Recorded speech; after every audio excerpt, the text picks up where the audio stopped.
Ini istighosah dulu. Assalamualaikum warahmatullahi wabarakatuh. Waalaikumsalam warahmatullahi wabarakatuh. Bismillahirrahmanirrahim. Alhamdulillahi wa kafa. Assalatu wassalamu ala sayyidina Muhammadin habibil mustafa wa ala alihi wa ashabihi ahli sidqi wal wafa. Shadaqallahul azim. Hadirin jamaah sekalian rahimakumullah. Sebelum kita mulai ngaji pada malam hari ini, sama-sama kita beristighosah terlebih dahulu. Mohon doa bersama kepada Allah Subhanahu wa taala. Mudah-mudahan hajat kita semua dikabulkan oleh Allah Subhanahu wa taala. Khususnya kabupaten kita, Kabupaten Pasir ini senantiasa diberikan keberkahan, dijadikan nantinya menjadi baldatun thayyibatun wa rabbun ghafur.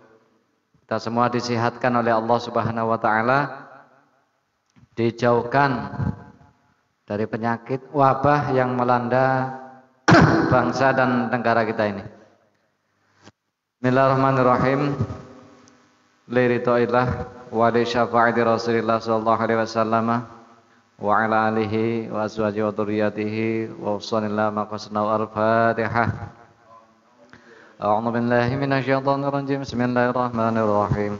Alhamdulillahirabbil alamin arrahmanir rahim maliki yaumiddin. Iyyaka na'budu wa iyyaka nasta'in ihdinas shiratal mustaqim shiratal ladzina an'amta 'alaihim ghairil maghdubi 'alaihim waladdallin. Amin. Summal jami' ikhwani min amzai mursalin wa syaddatin wa jami'at munqarabin sana sya'an qadziyalan al-Fatihah. A'udzu billahi minasyaitonir rajim. Bismillahirrahmanirrahim. Alhamdulillahirabbil alamin arrahmanir rahim maliki yaumiddin. Iyyaka na'budu wa iyyaka nasta'in ihdinas shiratal mustaqim shiratal ladzina an'amta 'alaihim ghairil maghdubi 'alaihim waladdallin. Amin. Astaghfirullahaladzim, astaghfirullahaladzim, astaghfirullahaladzim, astaghfirullahaladzim, astaghfirullahaladzim, astaghfirullahaladzim, astaghfirullahaladzim. La haula wa la quwwata illa billahil aliyyil azim. La haula wa la quwwata illa billahil aliyyil azim. La haula wa la quwwata illa billahil aliyyil azim. La haula wa la quwwata illa billahil aliyyil azim. La haula wa la quwwata illa billahil aliyyil azim. La haula wa la quwwata illa billahil aliyyil azim. La haula wa la malja'a minallahi illa ilayh. La haula wa la malja'a minallahi illa ilayh. La haula wa la malja'a minallahi illa ilayh. La haula wa la malja'a minallahi illa ilayh. Allahumma salli ala Sayyidina Muhammad wa ala ali Sayyidina Muhammad. Allahumma salli ala Sayyidina Muhammad wa ala ali Sayyidina Muhammad. Allahumma salli ala Muhammad wa ala ali Sayyidina Muhammad. Allahumma salli ala Muhammad wa ala ali Sayyidina Muhammad. Allahumma salli ala Muhammad wa ala ali Sayyidina Muhammad.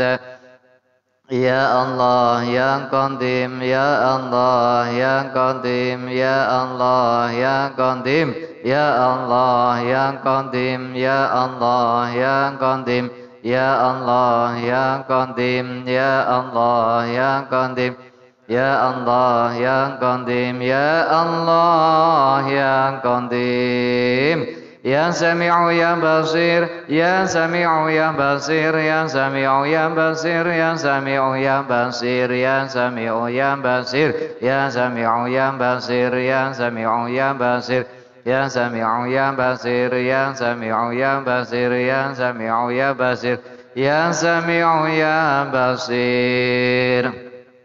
Ya Mubadi'u Ya Khaliq, Ya Mubadi'u Ya Khaliq, Ya Mubadi'u Ya Khaliq, Ya Mubadi'u Ya Khaliq, Ya Mubadi'u Ya Khaliq, Ya Mubadi'u Ya Khaliq, Ya Mubadi'u Ya Khaliq, Ya Mubadi'u Ya Khaliq, Ya Mubadi'u Ya Khaliq, Ya Mubadi'u Ya Khaliq, Ya Mubadi'u Ya Khaliq, Ya Mubadi'u Ya Khaliq, Ya Mubadi'u Ya Khaliq, Ya Mubadi'u Ya Khaliq, Ya Mubadi'u Ya Khaliq, Ya Hafidhu ya Nasir, ya Wakilu ya Allah, ya Hafidhu ya Nasir, ya Wakilu ya Allah.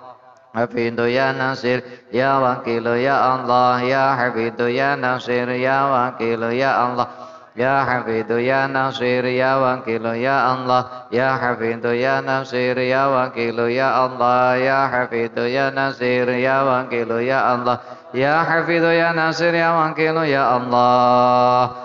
Ya Hayyu yang Qayyum bi rahmatika astaghis. Ya Hayyu yang Qayyum bi rahmatika astaghis. Ya Hayyu yang Qayyum bi rahmatika astaghis. Ya Hayyu yang Qayyum bi rahmatika astaghis. Ya Hayyu yang Qayyum bi rahmatika astaghis. Ya Hayyu yang Qayyum bi rahmatika astaghis. Ya Hayyu yang Qayyum bi rahmatika astaghis. Ya Hayyu yang Qayyum bi rahmatika astaghis. Ya Latif ya Latif ya Latif ya Latif ya Latif ya Latif. Ya Latif ya Latif ya Latif ya Latif ya Latif ya Latif.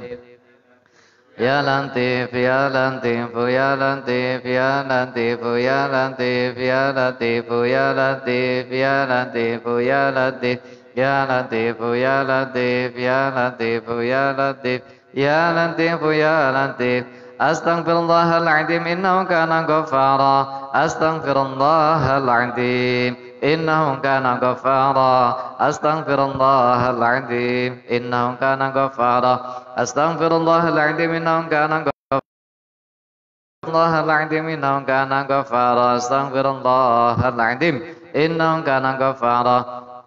Astaghfirullahaladzim innahu kana ghaffara. Allahumma salli ala sayyidina Muhammadin qadhi lanti fa'adrikni ya Rasulullah. Allahumma salli ala sayyidina Muhammadin qadhi lanti adrikni ya Rasulullah. Allahumma salli ala sayyidina Muhammadin qadhi lanti fa'adrikni ya Rasulullah. Allahumma salli ala sayyidina Muhammadin qadhi lanti adrikni ya Rasulullah. Allahumma salli ala sayyidina Muhammadin qadhi lanti adrikni ya Rasulullah. Allahumma salli ala sayyidina Muhammadin qadhi lanti adrikni ya Rasulullah. Allahumma salli salatan kamilan wa sallim salaman tamman ala sayyidina Muhammadin alladhi tanhalu bihil uqadu wa tanfariju bihil qurabu wa tungta inju Anu bihir rangga ibu wa husnul khawatimi wa yustasqal ghamam karimi wa ala alihi wa sahbihi fi kulli lamhati wa nafasin bi adati kulli ma'lumi lak. Allahumma salli salatan kamilatan wa sallim salaman tamman ala sayyidina Muhammadin alladhi tanhalu bihil unqadu wa tanfariju bihil qurabu wa tungta bihil hawaiju wa tunalu bihir rangga khawatimi wa yustasqal ghamam bi wajhil karimi wa ala alihi wa sahbihi fi kulli lamhati wa nafasin bi adati kulli ma'lumin lak. Allahumma salli salatan kamilatan wa sallim salaman tamman ala sayyidina Muhammadin alladhi tanhalu bihil unqadu wa tanfariju bihil qurabu wa tungta bihil hawa iju wa tunalu bihir rangga ibu wa husnul khawa ayustasqal ghamam bi wajhil karimi wa ala alihi wa sahbihi fi kulli lamhati wa nafasin bi adati kulli ma'lumin lak. Allahumma salli ala sayyidina Muhammadin salatan tunjina biha min jamil ahwani wal afat wa taqdi lana jamiha jami'al hanjat wa tutahhiruna biha min jami' sayyi'at wa tarfa'na biha ala darajat wa tuballighuna bi aqsal ghayat min jamil khairati fil hayati wa ba'dal mamat. Ya badi'u ya badi' ya badi'u ya badi' ya badi ya badi ya badi ya badi ya badi ya badi ya badi ya badi ya badi ya badi ya badi ya badi ya badi. Allahu akbar Allahu akbar Allahu akbar ya rabbana wa ilahana wa sayyidana anta maulana fansurna 'alal qaumil kafirin. Allahu akbar Allahu Akbar ya Rabbana wa alihana wa sayyidana Anta maulana fansurna ala al-qawmil kafirin Allahu Akbar ya Rabbana wa ilahana wa sayyidana Anta maulana fansurna ala al-qawmil kafirin Asantukum bil hayyil qayyumil ladzi la yamutu abadan wa dafa'tu ankum as-su'a bi alfin la haula wa la quwwata illa billahil aliyyil azim Hasantukum bil hayyil qayyumil ladzi la yamutu abadan wa dafa'tu ankum as-su'a bi alfin la haula wa la quwwata illa billahil aliyyil azim Hasantukum bil hayyil qayyumil ladzi la yamutu abada wa dafa'tu ankum as-su'a bi alfin la haula wa la quwwata illa billahil aliyyil azim Alhamdulillahilladzi an'ama 'alaina wa hadana 'ala dinil Islam Alhamdulillahilladzi an'ama 'alaina wa hadana 'ala dinil Islam Alhamdulillahilladzi an'ama 'alaina wa hadana 'ala dinil Islam Bismillahi ma sya'allah la yasuqul khaira illallah Bismillahi ma sya'allah la yasrifus su'a illallah Bismillahi ma sya'allah ma kana min ni'matin fa minallah Bismillahi ma sya'allah la haula wa la quwwata illa billahil aliyyil azim Sa'altuka ya Ghaffar afwan wa tawbatan wa bil qahri ya qahar khutman tahayyala Sa'altuka ya Ghaffar afwan wa tawbatan wa bil qahri ya qahar khutman tahayyala Sa'altuka ya Ghaffar afwan wa tawbatan wa bil qahri ya qahar khutman tahayyala Ya Jabbar ya Qahar ya Dzal Badshi Syadid khudh haqqana wa haqqal muslimina mimman zalamana wal muslimina wa ta'anta 'alaina wa 'alal muslimin Ya Jabbar ya Qahar ya Dzal Badshi Syadid khudh haqqana wa haqqal muslimina mimman zalamana wal muslimina wa ta'anta 'alaina wa 'alal muslimin Al-Fatihah A'udzu billahi minasy syaithanir rajim Bismillahirrahmanirrahim Alhamdulillahi rabbil alamin arrahmanir rahim maliki yaumiddin Iyyaka na'budu wa nasta'in ihdinas siratal mustaqim siratal ladzina an'amta 'alaihim ghairil maghdubi 'alaihim waladdallin Allahumma anta rabbi la ilaha illa anta khalaqtani wa ana 'abduka wa ana 'ala ahdika wa wa'dika mastata'tu bika min syarri ma sana'tu Sona'abuka laka binimati alayya wa abuka laka bidambi faghfirli fa innahu la yaghfiru dhunuba illa anta Alladzina qala lahumun nasu innan nasa qad jama'u lakum fakhshawhum wa zadahum imana wa qala subhanallahu wa ni'mal wakil Fanqalabu min ni'matin min Allah wa fadlin lam yamsasuhum su' wattaba'a ridwanallahi wallahu dzul fadlin azim Bismillahirrahmanirrahim Alam tara kaifa fa'ala rabbuka bi ashabil fil Alam yaj'al kaydahum fi tadbir wa arsala alaihim tayran ababil tarmihim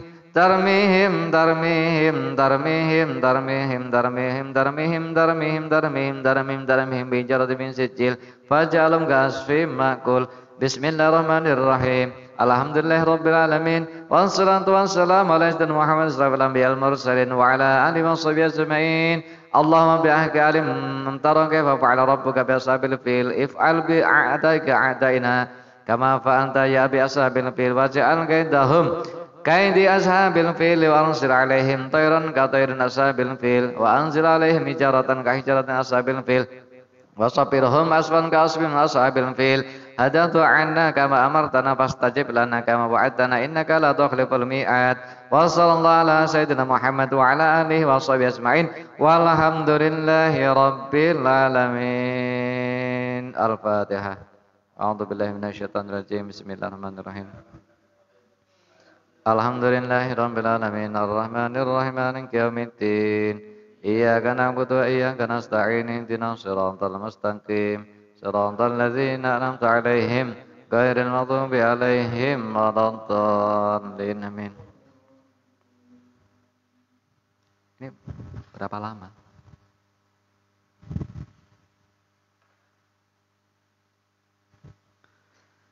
Bismillahirrahmanirrahim. Hadirin rahimakumullah.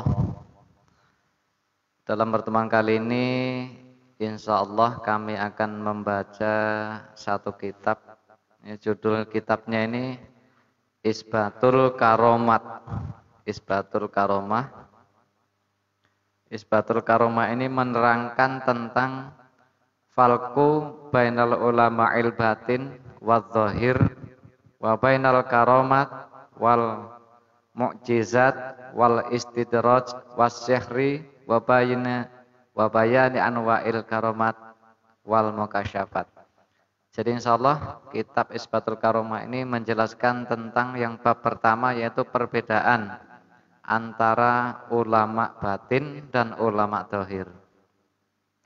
Selanjutnya dalam kitab ini juga dijelaskan tentang ilmu karomah, mukjizat, istijrad, sihir, dan segala sesuatu yang berkaitan dengan karomah dan juga ilmu-ilmu mukasyafah. Mudah-mudahan kita semua diberikan kesehatan, hidayah oleh Allah untuk senantiasa sama-sama thalabul ilmi. Bismillahirrahmanirrahim. Alhamdulillahi awalan hamdan katsiran mutawalliyan wa shalli wa sallimu ala rasulih saniyan adadal khalqi awalan wa akhiran wa Allah ta'ala fima ba'asalahu azami fi isbatil karamah salisan wa a'udzu billahi min hamajati syaitan wa a'udzu billahi min hajahitil karamat wa ba'du fa hadal isbatul karamah fi bayani ulama'iz zahir wal batin wal farqi bainal karamah wal istidraj wasih wa hal tujatul karamah walima kasurat ba'da sahabati wa hujjatu man angkara al karamati wa raddiha. Jadi tujuan pengarang kitab ini membuat kitab Isbatul Karomah ini yang menjelaskan tentang perbedaan karomah, perbedaan sihir dan lain sebagainya, termasuk perbedaan istijrad. Itu tidak lain karena banyaknya pertentangan, banyaknya perdebatan. Artinya sebagian orang itu sudah berpendapat setelah adanya sahabat, apakah ilmu karomah itu masih ada? Itu yang pertama. Terus banyak juga orang yang ingkar bahkan menolak adanya ilmu karomah. Ilmu mukasyafah wa bayanil anna karamatin nata'ijut ta'ah. Dan juga di sini juga dijelaskan tentang bahwasanya karomah itu termasuk beberapa buahnya daripada taat kepada Allah. Wa bayani ba'dil hikayat. Insyaallah juga nantinya juga akan dikupas tentang cerita-cerita, hikayat-hikayat tentang ilmu karomah itu sendiri. Ja'anallahu wa iyyakum minal musabbitina lil karomat la minal munkirina. Semoga Allah Subhanahu wa taala menjadikan kita semua senantiasa orang-orang yang senantiasa percaya karomah, la minal munkirina, bukan termasuk. Wa ja'alana Allah wa iyyakum minal ulama'il amilin, dan semoga Allah menjadikan kita semua tergolong orang-orang ulama-ulama yang senantiasa beramal, al-mukhlisina ahlil jannatil muqarrabin, dan juga menjadikan kita, memasukkan kita ke dalam surganya Allah. Allahumma amin. Ayyuma afdal ulama'il batin am ulama'il zahir. Jadi bab pertama dibahas ayyumal afdalu, mana yang lebih utama, ulama ul batin, apakah ulama batin, am ulama zahir, atau ulama zahir. Su'ila Ibnu Hajar al-Haytami radhiyallahu anhu, su'ila ditanya, siapa yang ditanya? Imam Ibnu Hajar al-Haytami radhiyallahu anhu. Ayyuma afdal, mana yang lebih utama? Ulama ul batin, apakah ulama batin, am ulama az-zahir, ataukah ulama zahir? Fa ajaba, maka Imam Ibnu Hajar al-Haytami menjawab biqaulihi, dengan kaulnya, in aradta bi ulama'il batin, jika yang kau maksudkan dengan ulama batin, ma huwa al-mutabadaru minhu, yaitu sesuatu yang cepat paham, perkara yang cepat dipahami minhu dari ma itu sendiri inda alihim menurut ahlinya, wahum ulama batin al-arifuna billah, yaitu orang-orang yang ma'rifat kepada Allah, alladzina orang banyak, wafaqahum yang sudah cocok kepada alladzina Allah li afdhalil a'mali, cocok pada keutamaan ketemuan amal, wa hafadhahum dan Allah jaga mereka min sairil muhalafati dari segala sesuatu yang tidak sesuai, fi kullil ahwal di dalam semua tingkah laku, summa kushifa lantas mereka dibuka lahum pada mereka al-ghita tutup, fa'abbaduna maka mereka menyembah kepada Allah ka'annahum seperti halnya mereka yarawnahu melihat Allah, wastagolu dan mereka senantiasa condong bimahabbatihi dengan cinta kepada Allah, amma siwahu dari sesuatu selain Allah, wa atalla'ahum dan Allah perlihatkan kepada mereka ala ajaibi mulkihi pada keajaiban kerajaannya Allah, wa ghoraibi hukmihi dan keindahan-keindahan hukumnya Allah, wa qarrabahum min hadrati qudzihi dan Allah dekatkan mereka ke hadirat qudzinya Allah, maha sucinya Allah, wa ajlasahum ala bisati unsihi dan Allah dudukan mereka pada tikar keindahan Allah, wa mala'a qulubahum dan hatinya mereka dipenuhi bisifati jamali dengan sifat jamalnya Allah, wa jalalihi dan keagungan Allah, wa ja'alaha matani'a anwarihi dan Allah jadikan hatinya mereka itu sebagai titik temu atau sumber keluarnya cahaya-cahayanya Allah, wa ma'atin asrarihi dan sumbernya kerahasiaan-kerahasiaan Allah, wa khazaina ma'arifi dan gudangnya kemakrifatan Allah, wa kunuzi lataifihi dan juga maksudnya gudangnya sifat kelembutannya Allah, wa ahya bihim ad-dina dan Allah menghidupkan melalui mereka agama, wa nafa'a bihim al-muridina dan melalui mereka diberikan kemanfaatan bagi para murid, wa aghasa bihim al-ibad dan menjadi pertolongan kepada semua orang-orang ibadah, waslah bihim al-bilad dan dari mereka juga jadilah aslah bagusnya dari beberapa negara. Jadi begini, pertama Imam Ibnu Hajar Al-Haytami itu ditanya, wahai Imam, coba ceritakan kepadaku mana sesungguhnya yang lebih utama antara ulama batin dan ulama zahir. Bismillahirrahmanirrahim.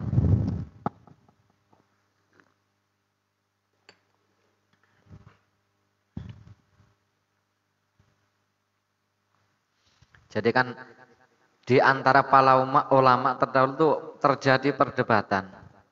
Sebagian orang mengatakan ulama batin itu lebih utama, sebagian lagi mengatakan yang lebih utama itu sesungguhnya ulama zahir. Maka ketika pertanyaan ini diajukan kepada Imam Ibnu Hajar Al-Haytami, terus Ibnu Hajar ini menjawab, jika yang kau maksudkan dengan ulama batin itu adalah orang pertama cepat paham, dan mereka itulah ada orang-orang yang ma'rifat kepada Allah. Ma'rifat itu seperti apa? Alladzina wafaqahumullah li afdhalil a'mal. Pertama, orang-orang ini senantiasa cocok kepada amal-amal yang baik-baik. Jadi amalnya ini senantiasa mengerjakan perilaku yang baik-baik. Ini pertama yang disebut dengan ulama batin adalah orang-orang yang ma'rifat. Dan Allah juga menjaga para ulama-ulama batin ini dari semua sifat, semua tingkah laku yang tidak sesuai. Di samping amalnya ini senantiasa mengerjakan perbuatan amal yang baik, Allah juga menjauhkan para ulama batin ini dari perbuatan-perbuatan yang tercela, bahasa kita tercela. Jadi ulama batin ini tidak pernah sedikit pun bahkan terbesit di dalam hatinya melakukan perbuatan-perbuatan yang tercela. Summa kusifal amal gitu, lantas ulama batin ini dibuka tutupnya. Artinya ulama batin ini tidak ada pembatas lagi dengan Allah Subhanahu wa taala. Tutup itu dibuka artinya sehingga pada saat beribadah fa'abaduna ka'annahum yaronahu, sehingga ulama batin ini ketika dia beribadah kepada Allah, contoh sholat misalkan. Ketika ulama batin ini melaksanakan sholat, seolah-olah mereka itu benar-benar melihat bahwasanya Allah itu betul-betul ada di hadapan orang-orang tersebut. Jadi sholatnya ulama batin ini sepertinya betul-betul kayak melihat Allah. Maka sholat ini kan bermacam-macam, ini pembagian dari sholat ini.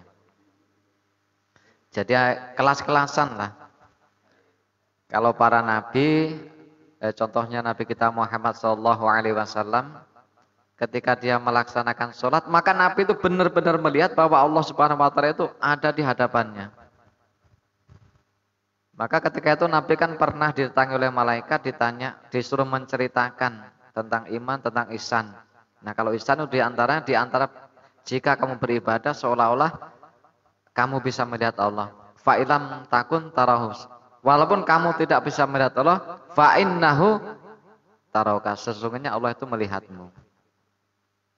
Nah kalau kelas-kelas kita ini ya nggak mungkin bisa sampai mencapai kayak kita itu bisa menghadirkan Allah. Kita belum sampai ke makam sana. Makam kita itu baru yakin bahwa kita beribadah itu betul-betul dilihat oleh Allah Subhanahu wa taala. Ini contoh kecil misalkan kita beribadah.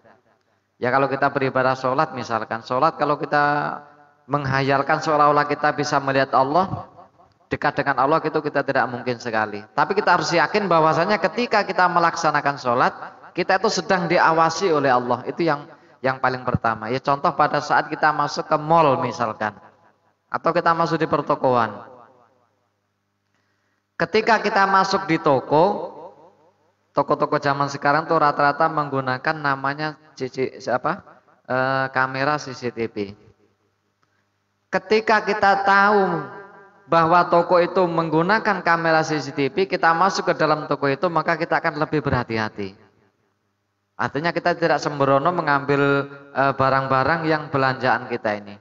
Tapi ketika kita tidak mengetahui bahwa toko itu tidak ada CCTV-nya, yakin kita memang tidak ada CCTV-nya, maka kadang-kadang kita agak sembrono masuk ke dalam toko tersebut. Ini contoh ibadah seperti ini. Ketika kita yakin bahwasanya saat ibadah sholat contohnya kita betul-betul diawasi oleh Allah, walaupun kita tidak bisa menghadirkan, kita tidak bisa mengatakan Allah itu hadir, tapi kita harus yakin bahwasanya saat itu memang betul-betul kita diawasi oleh Allah Subhanahu wa ta'ala. Ini perbedaan kita dengan ulama batin ini sangat jauh sekali. Dan juga ulama batin ini bahasanya wajlah sumala bisa diinsihi, dan mereka sudah didudukan oleh Allah mempunyai derajat duduk di sebuah tempat keindahan Allah, ketenangan Allah Subhanahu wa ta'ala. Hatinya dipenuhi dengan sifat-sifat belas kasih, sifat keindahan-keindahan, sifat keagungan Allah Subhanahu wa ta'ala. Hati mereka sudah dipenuhi dengan semuanya itu. Dan Allah jadikan hatinya mereka itu sebagai tempat keluarnya nurnya Allah, cahaya-cahayanya Allah itu keluar memang dari hatinya para ulama-ulama batin itu sendiri. Dan dari ulama batin juga itulah Allah jadikan sumber kerahasiaan-kerahasiaannya. Jadi sumber kerahasiaan semua itu dikumpulkan kepada para ulama batin. Ma'rifat-ma'rifatnya Allah juga terkumpul kepada ulama batin. Agama kita termasuk agama Islam ini juga bisa hidup itu berkah karena adanya para ulama batin tersebut. Wa nafa'a bihil amuridina, dan juga berkat adanya ulama yang ma'rifat itulah sehingga bisa memberikan manfaat kepada para murid, bisa memberikan manfaat kepada orang-orang yang mencari ilmu. Ini jika kata Imam Ibnu Haripetami tadi, jika yang kau maksud ulama batin itu seperti itu, Terus dilanjutkan, jika yang kau maksud dengan ulama dohir, wabi ulama dohir alladzina arafu rusumal ulumi al kasabiyati wa usibatil waqaiki al fi'liyati wal qauliyah. Jika yang kau maksud dengan ulama batin seperti tadi di atas, dan jika yang kau maksudkan dengan ulama dohir itu adalah orang-orang yang mengetahui beberapa tulisan-tulisan ilmu kasab, ilmu yang berbangsa pekerjaan, ilmu yang bangsa fi'liyah ataupun qauliyah, wa gharaibal barahini, dan keindahan-keindahan dalil baik dalil akli ataupun dalil nakli. Artinya orang yang paham agama syariat. Hatta hafadhu siyajus syar'i, sehingga ulama dohir itu menjadi pagarnya ilmu syariat. Jadi ulama dohir itu ulama yang mengetahui tentang ilmu fikih, pokoknya ilmu syariat semua. Sehingga ulama dohir ini dikatakan ulama yang menjadi beteng pagarnya ilmu syariat. Min ayyalama bih tariqun aw yukhriquhu mubtadi'un. Pagarnya dari apa? Ketika ilmu syariat itu dicaci maki, ketika ilmu syariat itu dibid'ah-bid'ahkan, ketika ada orang yang suka membuat bid'ah, ketika ilmu syariat itu dicaci maki, disalah-salahkan bahasanya, maka ilmu ulama dohir inilah menjadi pagarnya. Maka ketika yang dimaksudkan dengan ulama batin seperti di atas, ulama dohir seperti ini, fal awwaluna fadlun.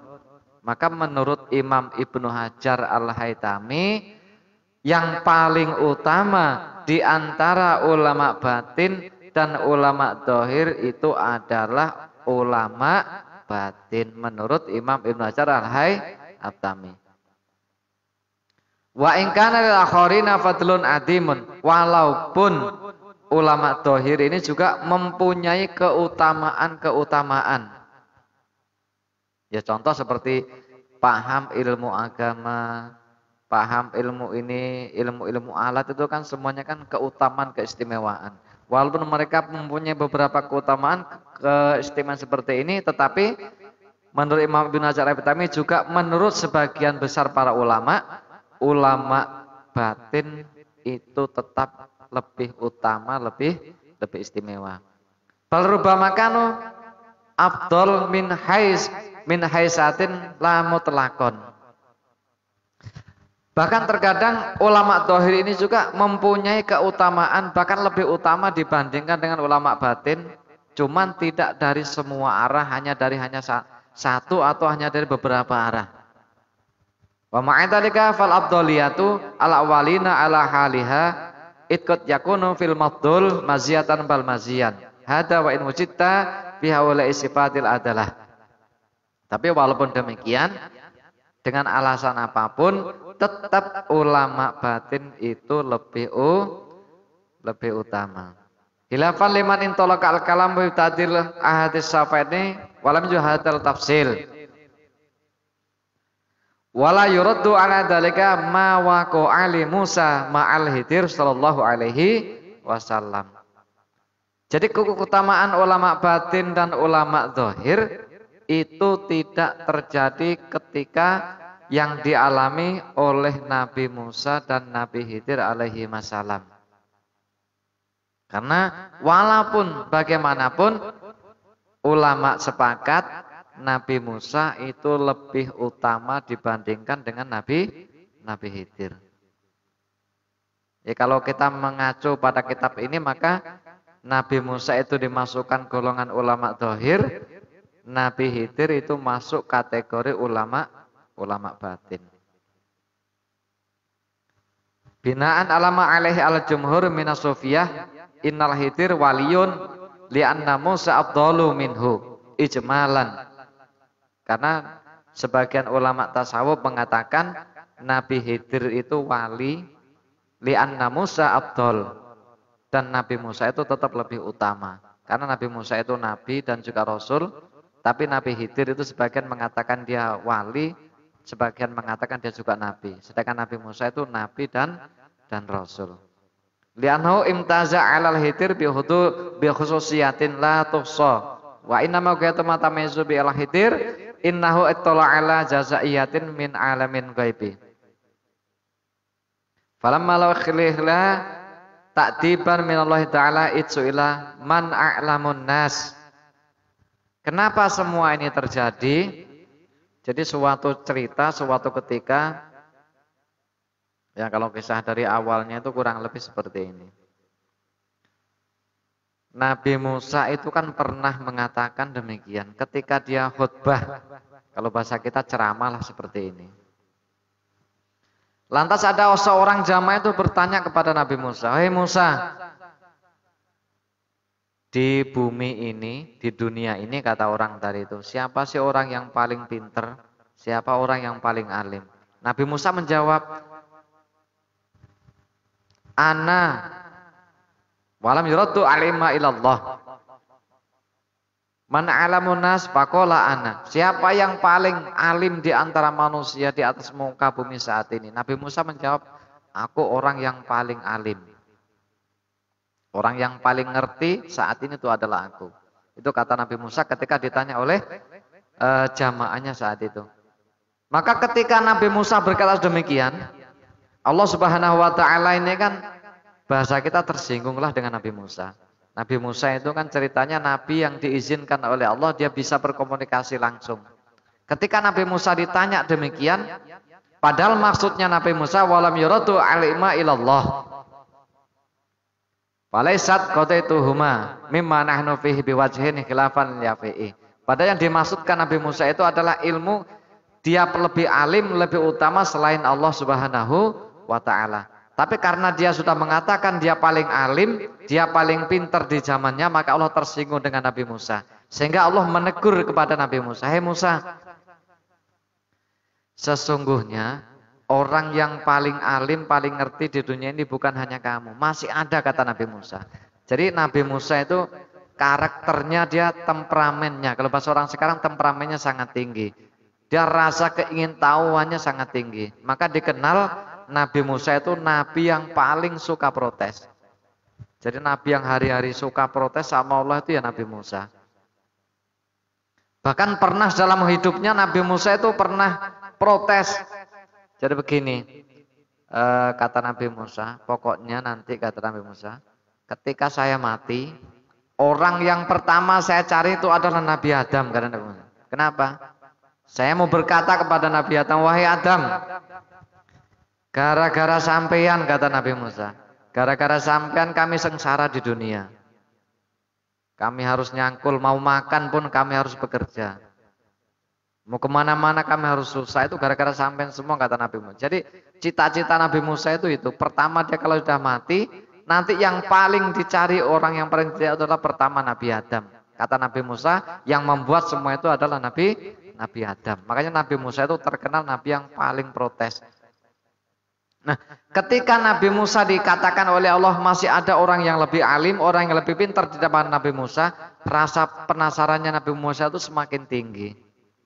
Jadi Nabi Musa itu hampir nggak percaya, masa masih ada ya Allah orang yang paling pintar di dunia ini selain aku? Iya, kata Allah ada.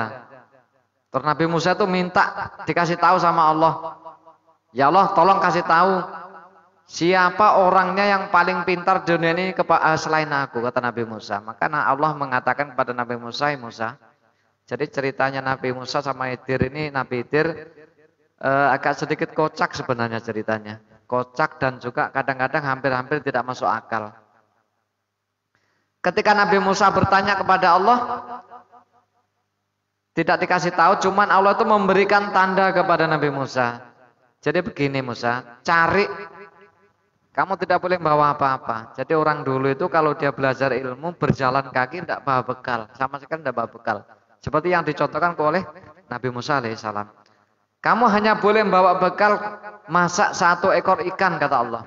Kamu bawa ikan yang sudah kamu goreng, terus ikan itu masukkan ke tempatnya ikan. Apalagi ngarani orang sini tempat ikan itu? Biasanya kan ditaruh di pinggang, itu kalau orang mancing, orang tarik ikan tuh taruh sini. Ya rinjing lah bahasanya. Kalau bahasa sini rinjing.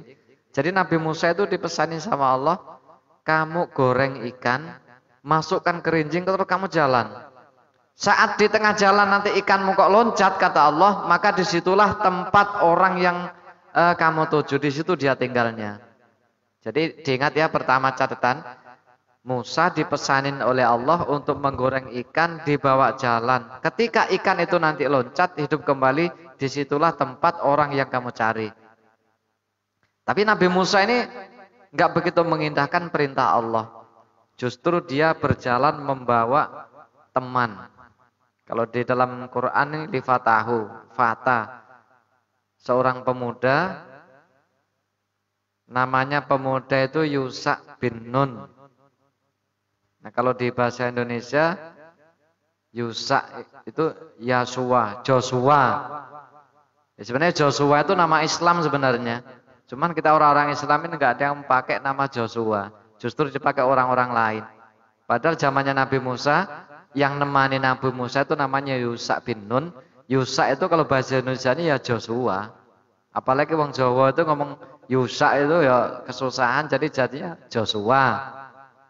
Kalau bahasa Indonesianya kan Yosua. Yosua bin Nun, tapi nama ini digunakan oleh orang-orang yang tidak bukan Islam lah.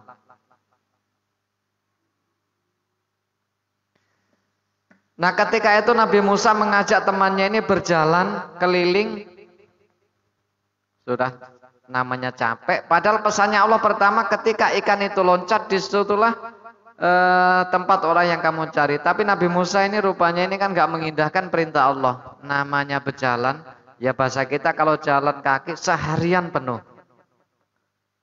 Jalan kaki seharian penuh, tidak bawa apa-apa, tentu kan kelaparan ini. Merasa lapar, Nabi Musa ini pesen sama pemuda, sama temannya tadi. Coba keluarkan ikannya tadi itu kan. Padahal Nabi Musa diperintahkan oleh Allah suruh membawa ikan, suruh membawa sendiri. Suruh membawa gini sendiri, dibawa jalan. Tapi Nabi Musa itu nyuruh temannya membawa ikan itu. Bawa sini ikannya, aku kok lapar betul, kata Nabi Musa. Perintah Allah ikan itu tidak untuk dimakan, tapi untuk pertanda. Tapi Nabi Musa enggak, dia mau makan ikan itu. Nah ketika mau istirahat duduk, mau makan, Musa enggak ada sudah ikannya, kata pemuda tadi itu.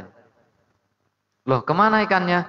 Ikannya tadi itu pada saat kita berjalan, di sana ada air.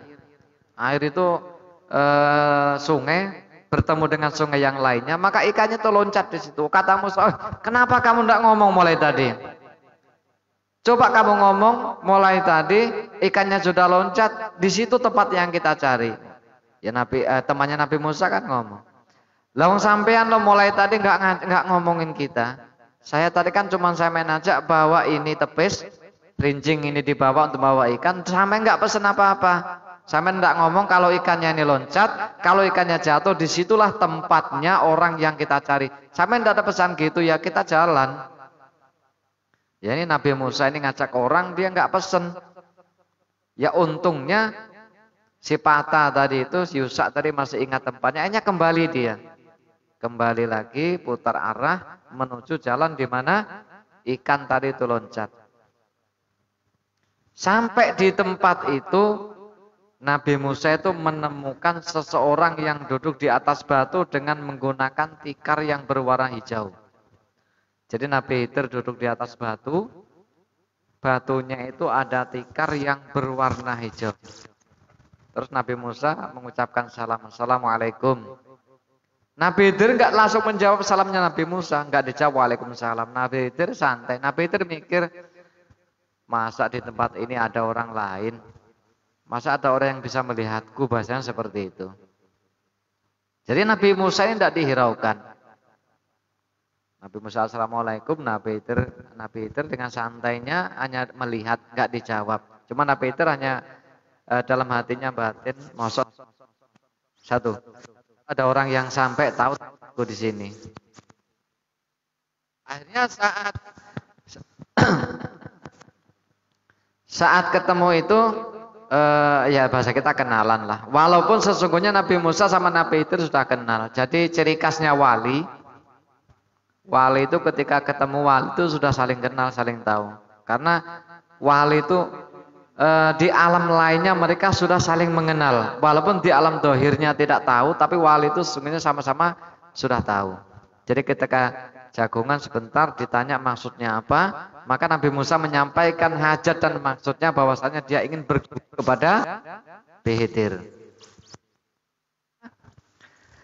Singkat cerita Nabi Khidir mengatakan kepada Nabi Musa, kamu nggak kuat, kamu tuh nggak bakalan kuat menjadi muridku.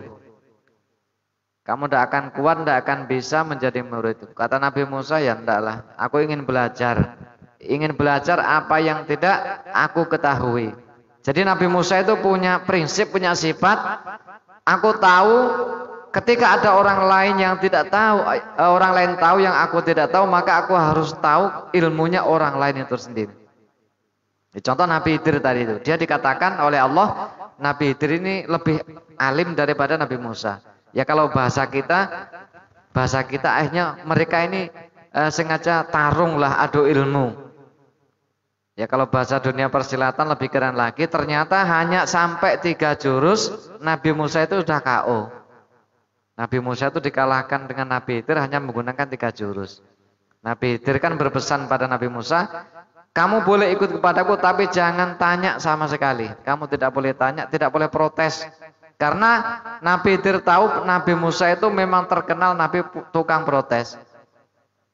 Maka dia dijanji tidak boleh protes sama sekali. Tidak boleh protes sama sekali. Nabi Musa berjanji pokoknya aku akan ikut. Akhirnya sampai 3 kejadian. Yang mulai dia naik perahu, membunuh anak kecil, dan juga mendirikan tembok yang roboh saat itu. Jadi ketika kita itu Nabi Khidir akhirnya sama Nabi Musa itu deal-dealan lah, setuju bahwasanya kamu boleh ikut dan kamu boleh belajar sama aku. Tapi ketahuilah sesungguhnya aku itu punya ilmu yang tidak kamu ketahui, kamu juga punya ilmu yang aku tidak ketahui. Tapi dalam hati Nabi Musa tidak mau tidak mau terima. Pokoknya aku harus bisa ilmu yang kamu bisa. Nabi Musa pikirannya seperti itu. Ketika dia berjalan jauh, akhirnya ingin menyeberangi sebuah danau lah. Kalau bahasa kita danau. Nah menyeberangi danau, ternyata ada pemilik perahu itu menawarkan cara gratis. Nah, kalau bahasa gratis, Nabi Musa ini ya ingat, bahkan kita semuanya. Pokoknya kalau barang-barang gratis ini kan laris. Jadi ternyata zaman dulu itu juga ada yang namanya ojek. Kalau sekarang kan ojeknya udah online, lebih canggih lagi, mau kemana tinggal pesen, ojek itu datang. Kalau zaman dulu ternyata perahu itu zaman dulu sudah juga disewakan. Tapi ternyata pada saat itu Nabi Musa dan Nabi Khidir oleh tukang perahunya ini digratiskan. Silakan pinjam, saya antar mau kemana. Akhirnya mereka berdua naik ke sebuah perahu, nyebrang di tengah. Sampai di tengah lautan, di tengah danau tadi itu, tanpa diketahui oleh Nabi Musa, Nabi Khidir itu membelah atau membolongi, melubangi perahu tadi itu. Perahu itu kan terbuat dari papan, diambil papannya satu. Nabi Musa ini kan kaget. Sampai nu kayak apa sih? Kita itu sudah naik perahu gratis, kata Nabi Musa. Naik perahu gratis, perahunya sampean bolongi. Apalagi kita ada di tengah lautan katanya. Di tengah danau. Ya nanti bagaimana kalau kita sampai keram? Sampai tenggelam. Ya, Nabi Khidir ini kan ketawa, atas jawaban Nabi Musa. Nabi Khidir ini kan ngomong, Musa. Lawang saya biasanya nyebrang itu ndak harus pakai perahu. Saya kalau nyebrang ke sungai, ke seberang ke sana itu ya cukup jalan di atas air. Jadi ketika Nabi Musa kaget seperti ini kan Nabi Khidir itu malah bukan panik, malah ketawa-ketawa dia kan. Kamu itu lucu kalau kata orang sekarang kayak Musa. Lawang aku lo nggak usah pakai perahu jalan sini ya bisa, tidak usah pakai perahu nyebrang jalan di atas air ya bisa, ndak akan tenggelam. Dan juga kamu kan tadi tak bilang, kamu tuh boleh ikut tapi jangan protes, nggak usah tanya apa-apa, nggak usah tanya aku lakukan. Akhirnya Nabi Musa berjanji, ya maafkan kata Nabi. Kalau bahasa kita ya mohon dimaafkan lah. Pokoknya aku berjanji mulai saat ini ketika aku ikutlah kamu lagi aku tidak akan bertanya-tanya apa yang kamu lakukan. Akhirnya mereka nyebrang, turun, tanya. Ditanya pada saat sebelum turun ternyata kejadian yang dikhawatirkan Nabi Musa itu terjadi saat itu. Tapi Nabi Khidir kan belum diceritakan. Kita ambil cerita satu persatu. Ketika dia turun di zamannya saat itu ada seorang penguasa yang jahat. Seorang raja penguasa yang jahat. Ketika raja penguasa ini mengetahui ada perahu yang bagus, perahu yang baik, maka perahu itu akan dirampok. Maka sampai di tengah jalan diperiksa perahunya itu. Oh, perahunya udah jelek, lanjut kan gitu. Jadi ketika dia naik perahu, datang rombongan perompak mendekati perahunya mereka. Nah, dilihat perahunya ini sudah rusak, jelek, nggak jadi, makanya kembali. Hanya mereka melanjutkan perjalanan. Nah, di tengah perjalanan kembali lagi ketemu seorang anak kecil. Anak kecil yang belum balik dibunuh oleh Nabi Khidir. Nabi Musa kembali protes. Nabi Musa kembali protes, bahkan di dalam beberapa riwayat dijelaskan Nabi Musa ini protesnya kan begini. Tidak ada seorang atau tidak ada satu syariat Nabi manapun mulai dari Nabi Adam sampai sekarang yang membolehkan membunuh anak kecil, kan begitu. Ini kenapa dikatakan di dalam kitab ini bahwasanya Nabi Musa itu tetap lebih utama dibandingkan dengan Nabi Khidir. Jadi ketika terjadi perdebatan antara Nabi Musa dan Nabi Khidir, sesungguhnya yang kalah itu Nabi Khidir. Cuman di dalam kitab-kitab lain dijelaskan yang kalah Nabi Musa ketika perdebatan. Tapi ketika ditelusuri ke dalam, sesungguhnya yang kalah debat itu adalah Nabi Khidir. Contoh ketika membunuh anak kecil tadi itu, Nabi Musa kan protes. Khidir, kamu kan tahu tuh anak kecil yang tidak berdosa, kenapa kamu kok bunuh? Nabi Khidir hanya bisa menjawab, aku membunuh anak ini karena aku tahu bahwasanya nanti besarnya anak ini menjadi apa. Dan aku melakukan semua itu tidak lain adalah atas perintah Allah, artinya atas petunjuk dari Allah Subhanahu wa Ta'ala. Tetapi Nabi Musa melakukan protes semuanya itu berdasarkan akal pikirannya. Artinya Nabi Musa itu dikatakan tetap lebih utama dibandingkan Nabi Khidir karena Nabi Musa itu dia menggunakan akal pikirannya, dan Nabi Musa berpikir tidak ada syariat agama, baik agama Islam atau agama manapun yang membolehkan membunuh anak kecil. Dari situ Nabi Khidir tidak bisa menjawab. Nabi Khidir hanya mengatakan, aku hanya mendapat petunjuk seperti ini. Tetapi Nabi Khidir tidak bisa menjelaskan alasan kenapa dia harus membunuh. Makanya ulama sepakat Nabi Musa itu lebih utama dibandingkan dengan Nabi Khidir. Loh, kalau kejadian yang terakhir ketika Nabi Musa dan Nabi Khidir berjalan kelaparan, tidak punya sangut, tidak punya apa, dia meminta di sebuah kampung. Dia meminta di sebuah kampung, bahasa minta sesuap nasi lah, minta makan. Tapi tidak ada seorang pun yang memberi kepada Nabi Musa ataupun Nabi Khidir saat itu. Nah, ketika tidak ada orang yang memberi sama sekali, pas di perbatasan kampung, Nabi Khidir itu melihat tembok yang mau roboh. Tembok yang mau roboh sama Nabi Khidir itu dibenahi. Dimunculkan kembali, dibenahi, dirapikan. Nabi Musa ini dalam hatinya sudah marah, gerundel. Orang kampung ini kampungnya orang pelit, kata Nabi Musa. Sudah tahu pelit kok malah ditolong. Ya, Nabi Khidir kan dikitukan Nabi Musa senyum. Ini kalau kita mau coba sampean minta upah. Pada saat minta upah untuk upah karena kita sudah mendirikan tembok yang roboh tersebut. Nabi Khidir kan nggak mau seperti itu. Tapi Nabi Musa ngomong ini kan orang pelit kok harus ditolong. Jadi diambil hikmahnya, ketika kita menemukan seorang pelit misalkan, kok ada orang pelit, kok orang pelit itu membutuhkan pertolongan, terus kita tidak mau menolong, kalau kita mau mengikuti syariatnya Nabi Musa ini maka nggak apa-apa. Karena kita misalkan jalan, kok jalan kita tahu ketemu Kang Bolah misalkan di tengah jalan. Kang Bolah ini terkenal orangnya pelit sekali. Dimintain sumbangan nggak pernah mau, dimintain tenaganya nggak pernah mau, suruh gotong royong ngecor juga nggak mau. Ini Kang Bolah misalkan ini.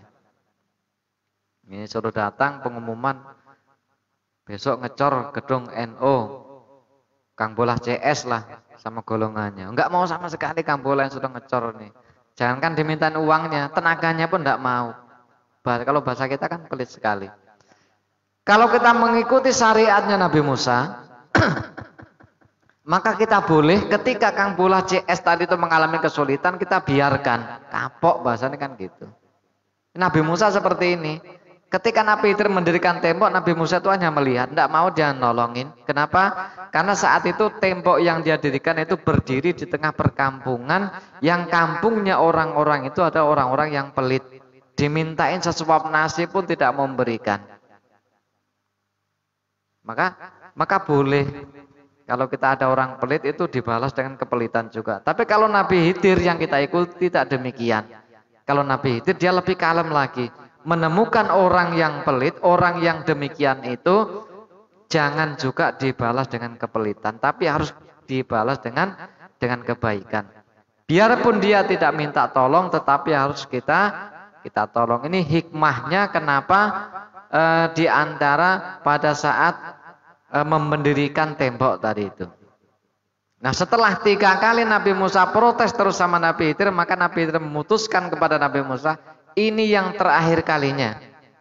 Ternyata kamu tidak kuat. Kamu kan sadar tidak akan kuat jika ikut kepadaku. Ya, Nabi Musa tetap minta maaf, cuma kalau sudah perjanjian, setelah 3 kali ini kamu tidak akan ikut lagi. Maka akan aku ceritakan. Sesungguhnya pertama dia perahu dia rusakin karena Nabi Khidir tahu bahwasanya di situ ada penguasa zalim. Ketika ada perahu yang baik, maka perahu itu akan direbut oleh penguasa itu secara paksa. Maka aku kasihan kepada orang yang punya perahu itu, kata Nabi Khidir. Ketika perahunya nanti lewat, ya akan diambil. Maka lebih baik perahu itu aku rusak. Lah anak kecil juga demikian diceritakan kepada Nabi Musa bahwasanya anak ini nanti kalau besar ya jadi penjahat, jadi koruptor kan begitu. Daripada nanti besarnya dia koruptor, uang negara habis. Yang penting sekarang saya habisi, kata Nabi Khidir. Cuma Nabi Musa kan tetap nggak mau terima. Ya bahasanya kan nanti besar kan siapa tahu dia nanti mau bertobat. Ya kalau di tembok yang saya berdirikan tadi itu, karena di bawah tembok itu ada apa namanya? Di bawah tembok itu ada harta karun. Harta karun itu saya dirikan karena kalau harta karun tidak saya jaga, harta karun nanti akan dicuri oleh yang lain. Harta karun itu miliknya anak orang soleh. Jadi hikmah yang ketiga, Nabi Khidir melakukan ini karena menghormati anaknya orang soleh. Jadi ketika ini kan terjadi tradisi di orang-orang NU khususnya itu menghormati anaknya orang soleh. Jadi wajar kalau orang-orang NU itu ada Habib dihormati. Ada Gus dihormati, ada Kiai dihormati, ada anaknya Ustadz dihormati. Tujuannya kan menghormati orang tuanya. Kenapa menghormati Habib? Karena Habib itu keturunan dari Nabi kita Muhammad SAW. Kenapa menghormati Gus? Gus itu karena anaknya seorang Kiai, anaknya seorang ulama. Lah ulama sendiri itulah yang menjadi pewaris Nabi, yang menjadi guru-guru kita semuanya. Jadi boleh kita menghormati anaknya orang-orang soleh. Jadi kalau kita ketemu anaknya orang soleh, ini bukan orang solehnya, anaknya pun harus kita hormati. Jadi kalau misalkan kita di bangsa negara kita ini menghormati pahlawan misalkan, itu juga boleh. Karena pahlawan itu orang yang berjasa, sehingga anaknya pahlawan itu juga harus kita hormati. Sampai ada namanya Hari Pahlawan, Hari Kesaktian dan lain sebagainya. Itu tujuannya adalah menghormati orang yang sudah berjasa. Dan ini merupakan syariatnya Nabi Khidir. Jadi menghormati orang soleh, menghormati anaknya orang soleh itu syariat yang diikuti, syariatnya Nabi Khidir. Ya kalau misalkan kita tidak menghormati mereka ya juga nggak apa-apa. Artinya misalkan ada seorang Gus atau seorang Habib tidak kita hormati, kita anggap seperti teman biasa, juga tidak apa-apa. Cuman secara akhlak ya itu namanya kurang begitu sopan. Habis waktunya nggih. Nggih, mudah-mudahan demikian sedikit yang kami sampaikan. Intinya pertama dalam bab ini menyampaikan keutamaan perbedaan antara ulama batin. Cuman kalau Imam Syafi'i mengatakan secara mutlak dalilan li tabdilil awalin, mengatakan ulama batin itu tetap ulama yang lebih utama lagi. Jadi mudah-mudahan kita semuanya tetap diberikan kesehatan sehingga dalam pertemuan selanjutnya insya Allah nanti kita akan membahas yaitu perbedaan antara ilmu karomah dan istidroj, perbedaan antara karomah dan ilmu sihir, perbedaan antara karomah dan beberapa cabang-cabangnya ilmu karomah. Kurang dan lebihnya mohon maaf. Wallahul muwaffiq ila aqwamit thoriq. Assalamualaikum warahmatullahi wabarakatuh.